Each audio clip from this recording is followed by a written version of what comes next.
Hey guys, welcome back to SourceFed. My name is Elliot Morgan. Joe Beretta. Oh, Google, you done did it, didn't you? All right, here we go.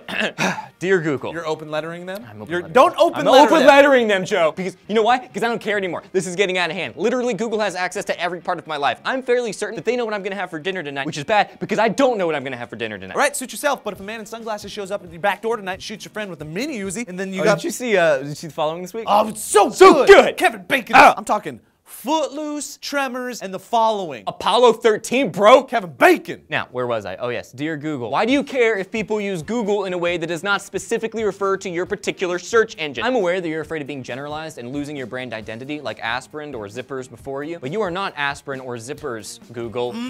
Preach You're it. important, Google, okay? Sweden is trying to put the word ungoogling in their dictionary, and you're worried about Sweden using the word ungoogling, which does not directly specify your search engine. So you are asking that they clarify that the use of the word ungoogling presupposes your company. But Google, you worrying about losing your brand identity would be like Howard Bread getting mad about people referring to bread as bread. Howard Bread never existed, but I think you see my point. Look, Google, what my friend here is trying to say is, who the frick uses anything but Google to look things up on the internet anyways?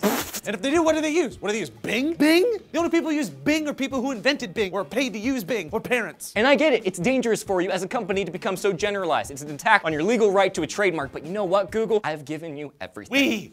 We've given you everything. We've given you everything. Google, you're like a brother. A brother. Like, you're like a big brother, but you're still like a brother. You're still a brother, Google. But I've given you my privacy, my sensitive information, and my brain. I've looked things up on you, written screenplays on you, been paid by you. In a year, I will have part of you strapped to my freaking skull with Google glasses. Google, here's the point of all of this.